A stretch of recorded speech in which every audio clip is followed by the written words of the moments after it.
Bonsoir tout le monde. Bonsoir. Je voulais vous remercier pour toutes les manques de sympathie. C'est un coup dur pour ma famille et moi. Il était toujours heureux, il souriait, il riait, il faisait toujours des blagues.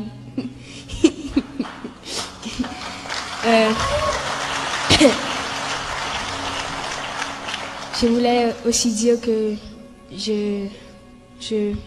un de mes plans, c'est de faire une fondation au nom de mikaben.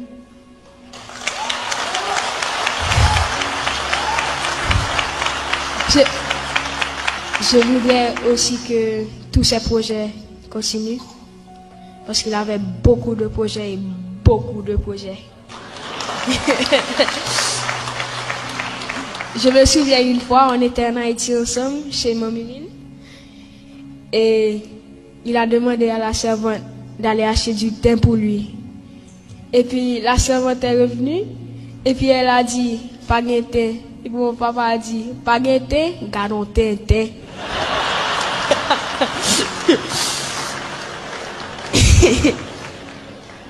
Je sais qu'il va nous manquer tous. Et je voulais remercier ma famille et tout le monde qui est ici. Merci d'être venu pour mon papa. Je vous aime.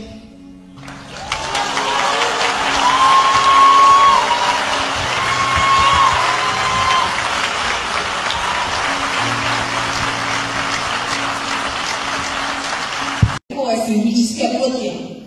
But what he did not know is that my cousin is very present on social media, so the picture was bound to come out. So he finally found the picture, and he's like, yo, me phone. And so Frankie's like, Mom, let him. And then, so he turned the phone around, and he's like, this girl, I need to know her name. And I need to know how I can reach her. And Frankie was like, what, Dad? So he was like, yo, is that you? Is that your ex? Like, what's up? He's like, no, man, that's family. She's too good for you. It's not happening. So in the middle of the conversation, my name came up. So now he had a name. So he was like, okay. So then he called the person who hosted the party, and he said, hey, I'm going to send you a picture. Her name is Vanessa. I think it's Francois. Do you know her? Do you have her number? So Carl was like, yeah, I can get you in touch with her.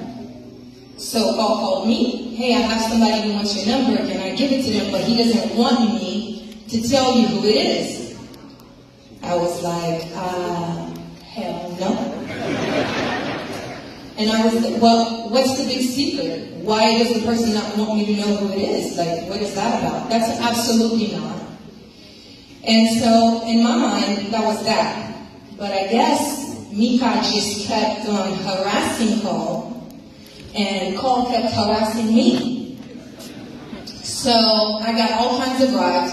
Listen, I'm going to take you to the Versace house. Let's go have dinner. We can talk about this. Can I give him your number, though? No.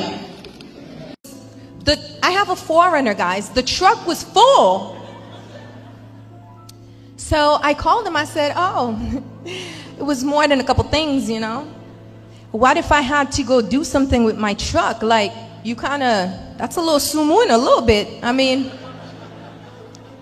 and he was like, so of course he put it on Cilion's back. What Cilion said, I didn't need to travel with all that if you were going to be here when we come back, so we thought it would be okay. Yeah, and then he said, oh, by the way, my shirt was too sweaty, so it was wet. Do you mind picking it up and doing the laundry?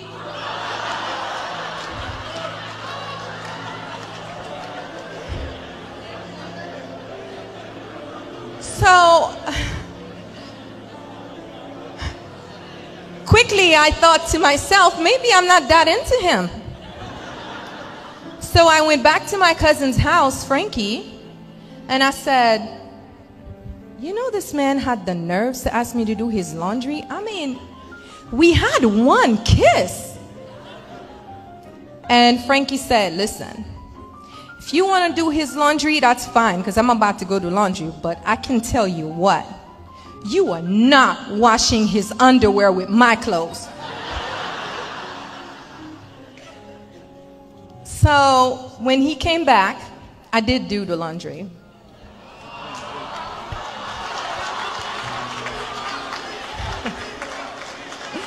I did it. But when he came back, I couldn't wait to give him a piece of my mind. And I remember Tilion saying, Mika, ça va manger avec fouette, non? And on my way home, I called him and I told him, you know, I don't think this is going to work out.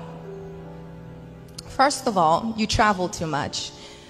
I like the boring life. I want to be home, have kids, go to the park, go to the movies, the simple life. You want to travel, you want to have your fans. I don't think that's the life for me. This man told me, let me tell you something. You're my last stop.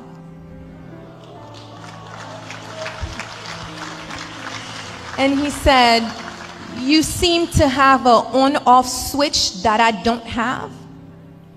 But I'm going to need you to figure it out and leave that switch on.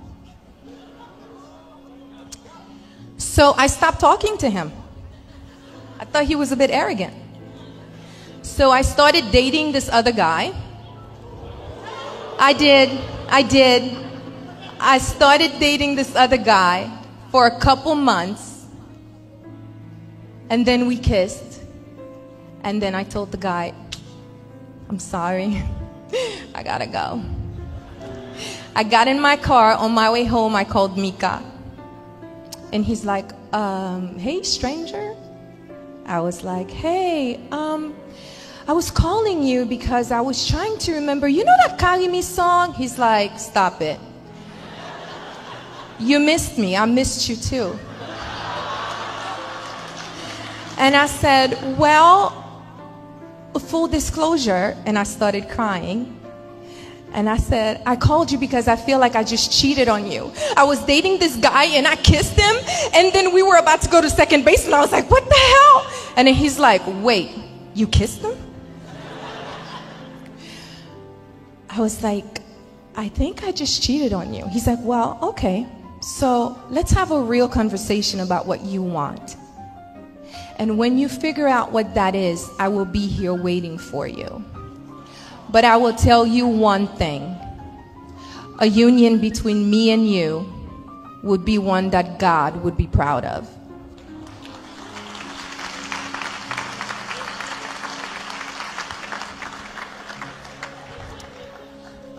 That was the day we decided that we were going to give our love a shot. And we've been in love ever since.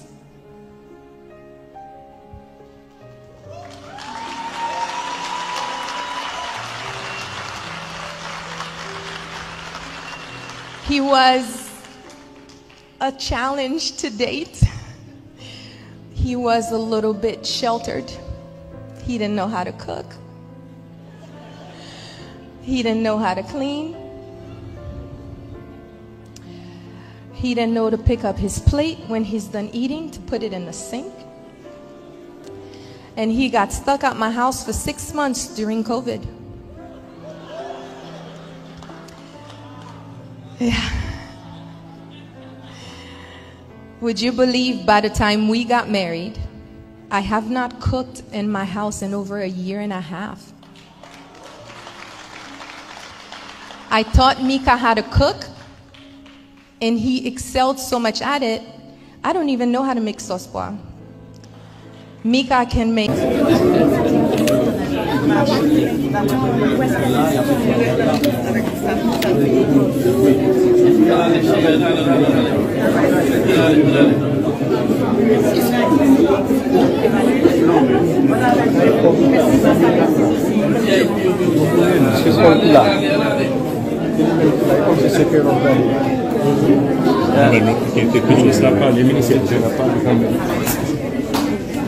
Allez, chérie, allez.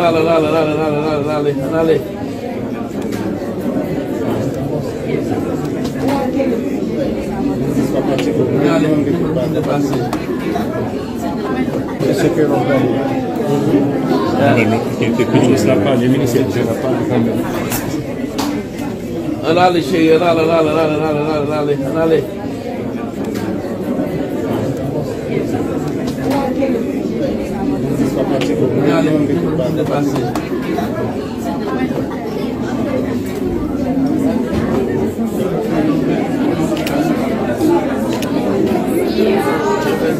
We'll take a picture of the kid.